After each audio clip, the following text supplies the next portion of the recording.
hired my ex-best friend despite fraud conviction, but she used my business to steal client identities and destroyed everything I built. Megan and I had been inseparable since middle school. We did everything together: sleepovers, summer camps, double dates, college applications. She was the sister I never had, and I genuinely believed our friendship would last forever. That changed during our sophomore year of college when Megan was arrested for credit card fraud. She'd been using stolen information to make purchases online, and when the investigation expanded, they discovered she'd been running the scheme for months. It started small, she told me through tears when I visited her in jail. Just one card I found in a parking lot, but then I needed money for tuition, and it was so easy. I was devastated, not just by her actions, but by the fact that she'd been living this double life while I trusted her completely. She'd been stealing from innocent people while sitting in my dorm room, complaining about being broke. I never meant for it to go this far, she said. I'm not a bad person, Katie. You know me better than anyone. But I was starting to realize I didn't know her at all. Megan was expelled from college and sentenced to 18 months in prison. I testified as a character witness during her sentencing, talking about the kind, generous friend I'd known for years. Megan made a terrible mistake, I told the judge. But she's not a criminal. She's a good person who made bad choices. The judge was unmoved. Good people don't systematically steal from strangers for months, he replied. After Megan was sentenced, I tried to maintain our friendship through letters and phone calls. She was always apologetic and grateful for my support, promising that prison had changed her perspective. I'm getting my GED and taking business classes, she wrote. When I get out, I want to start over completely. Build something legitimate for once. I wanted to believe her. Despite everything, I still saw glimpses of the friend I'd loved, and I hoped that consequences had truly taught her a lesson. Megan was released after 14 months for good behavior. She moved back to our hometown and lived with her grandmother while trying to rebuild her life. Finding work was difficult with a criminal record, and most employers wouldn't even consider her applications. No one will hire me, she told me during one of our phone calls. I'm trying to do the right thing, but doors keep slamming in my face. I felt bad for her. Prison was supposed to rehabilitate people, but if ex-offenders couldn't find legitimate work, how were they supposed to stay on the right path? At the time, I was starting my own marketing consulting business. I'd saved money from my corporate job and decided to take the leap into entrepreneurship. The timing seemed perfect to help Megan while also building my team. What if you came to work for me? I suggested. I need someone to handle administrative tasks and client coordination. Megan was silent for a long moment. You'd really hire me? After everything? Everyone deserves a second chance, I said, especially someone who's learned from their mistakes. I promise I won't let you down, she said, her voice thick with emotion. This means everything to me. I felt good about the decision. I was helping my oldest friend get back on her feet while also getting a dedicated employee who would be grateful for the opportunity. Megan started working for me 3 months after I launched the business.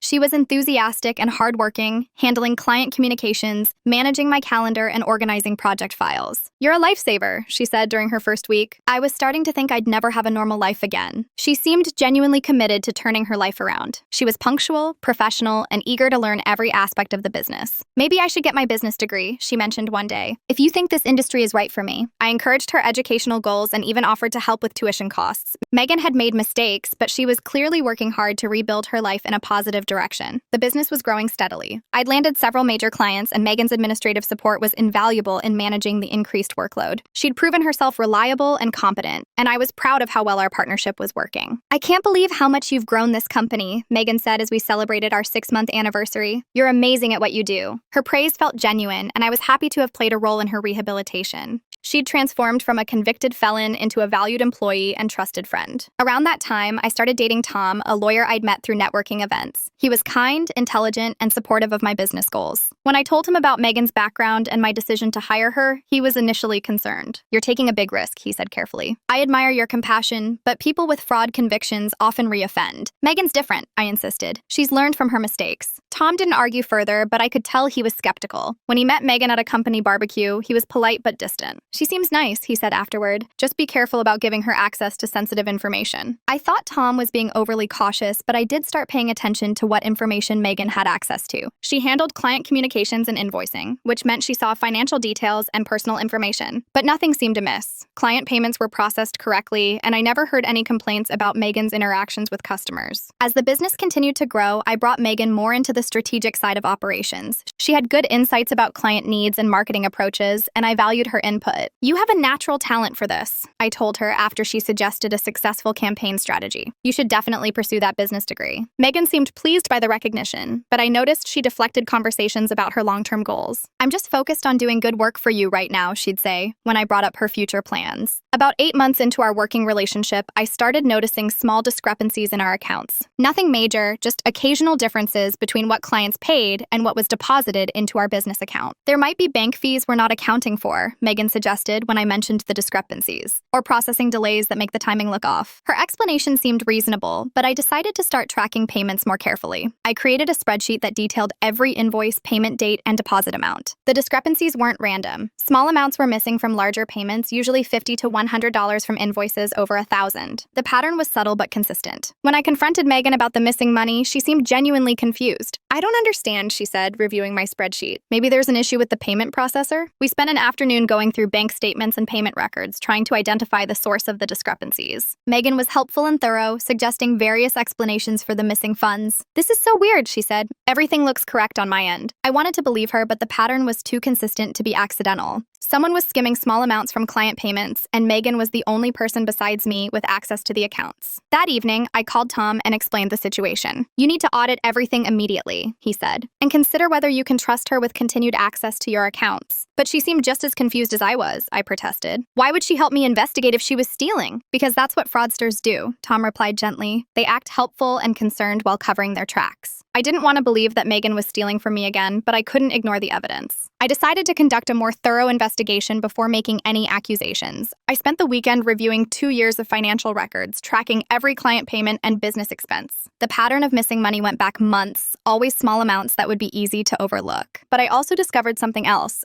Several clients had paid invoices that I'd never sent. The payments were for legitimate services we'd provided, but the invoices had billing addresses I didn't recognize. When I called one of these clients to inquire about the payment, they told me they'd sent the check to the address Megan had provided when she called to follow up on the invoice. "Your assistant said there was an issue with your billing address," the client explained. "She gave me a P.O. box number to ensure the payment didn't get lost." I felt sick. Megan had been intercepting client payments by giving them an alternate address, then skimming money before depositing the remainder into our business account. The P.O. box was registered under a fake name, but when I staked it out, I saw Megan collecting mail from the box. I had definitive proof that my closest friend was stealing from my business again. The confrontation was devastating. When I presented Megan with the evidence, she initially denied everything, then broke down crying when she realized I had proof. "I was going to pay it back," she sobbed. "I just needed some extra money to help my grandmother with medical bills." "This has been going on for months, Megan. You've stolen thousands of dollars." I know, but I was planning to return it all as soon as I could." It was the same pattern of excuses and justifications she'd used in college. Financial pressure, good intentions, plans to make things right eventually. "You haven't changed at all," I said, feeling utterly betrayed. "You're still the same person who stole credit card numbers." "That's not fair," Megan protested. "I have changed. This is different." "How is this different? You're still stealing from people who trust you."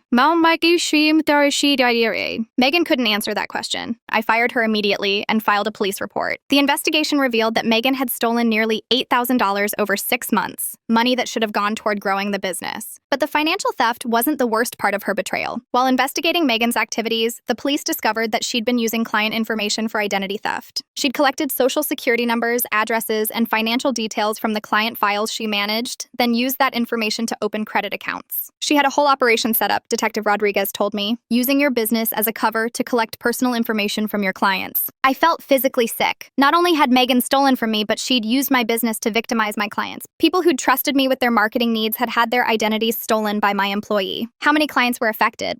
I asked. "We're still investigating, but at least 12 people have confirmed fraudulent accounts opened in their names." The scandal nearly destroyed my business. Clients were furious that their personal information had been compromised, and several threatened to sue me for negligence. "How could you hire someone with a fraud conviction to handle sensitive client data?" one client demanded. "This is exactly what we'd expect from someone like that." I couldn't argue with their anger. I'd put my clients at risk by trusting Megan with access to their personal information. The legal fallout was extensive. I had to hire lawyers to handle the lawsuits from affected clients, and my business insurance didn't cover damages from employee theft and identity fraud. "You're looking at potentially hundreds of thousands in damages," my attorney warned. Some of these clients had their credit destroyed. I ended up settling most of the lawsuits, which wiped out my business savings and forced me to close the company I'd worked so hard to build. Tom was supportive throughout the legal proceedings, but I could tell he was frustrated by the situation. "I warned you about the risks," he said one evening as we reviewed settlement documents. "You chose to trust someone with a history of exactly this kind of behavior." He was right, but that didn't make the situation any less devastating. I'd lost my business, my savings, and my faith in my own judgment. Megan was sentenced to 5 years in prison for the identity theft charges. During her sentencing hearing, she apologized to the victims and claimed she'd been planning to return all the stolen money. "I never meant for anyone to get hurt," she told the judge. "I was just trying to survive." But the prosecutor pointed out that Megan's actions were sophisticated and deliberate, not desperate survival measures. The defendant systematically exploited her employer's trust to commit fraud against multiple victims, he argued. This wasn't a crime of opportunity, it was a planned scheme to use legitimate business operations as cover for criminal activity. The judge agreed, noting that Megan had shown no real remorse or understanding of the harm she'd caused. "You were given a second chance by someone who cared about you," the judge told Megan. "Instead of honoring that trust, you used it as an opportunity to hurt even more people." As Megan was led away in handcuffs, she looked at me with what seemed like genuine sadness. "I'm sorry," she mouthed. I didn't respond. Her apologies had lost all meaning. The aftermath of Megan's betrayal took years to recover from.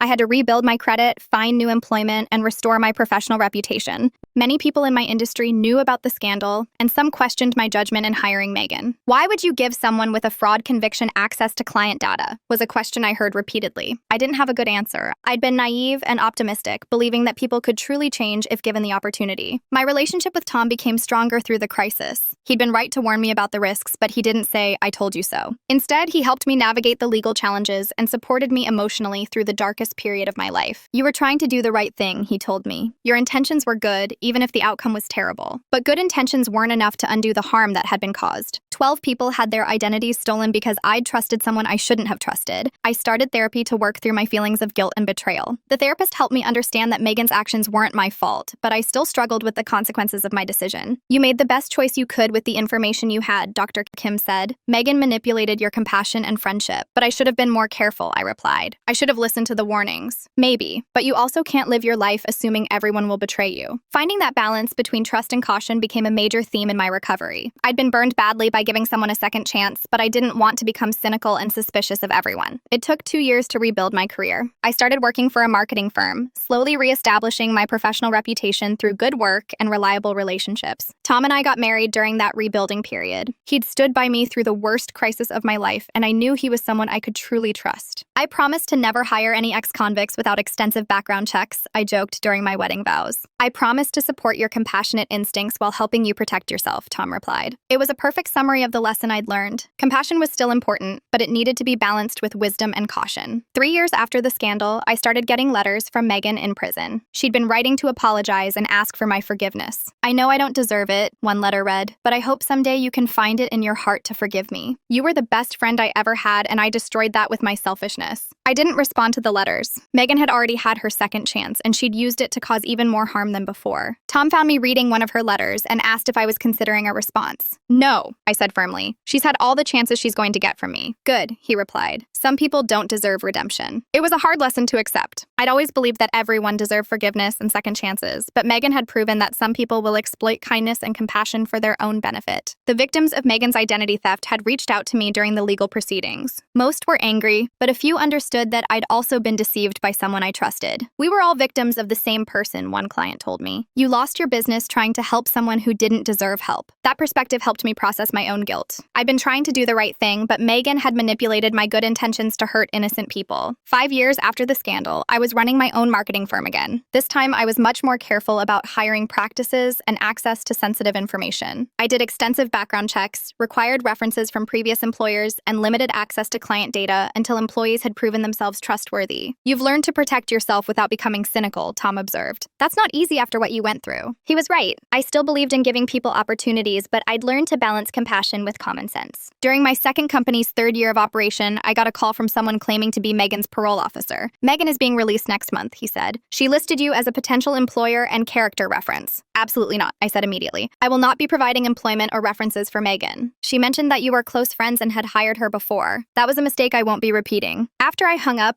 I realized the call might have been from Megan herself, trying to manipulate me into giving her another chance. I called the state parole office to verify that Megan was actually being released and to make sure my name was removed from any employment consideration lists. "We have no record of anyone calling you," the parole supervisor said, "and Megan isn't scheduled for release for another 8 months."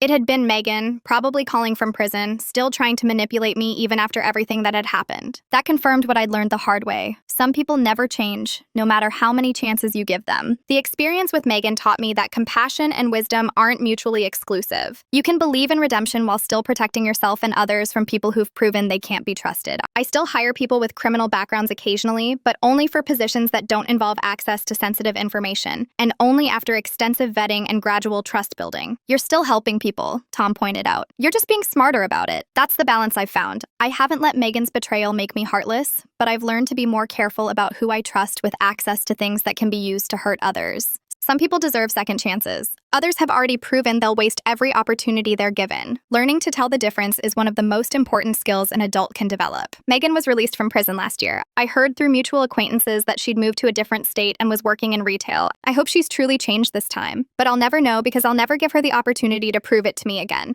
Once was a mistake. Twice would be stupidity. Some lessons are too expensive to learn more than once.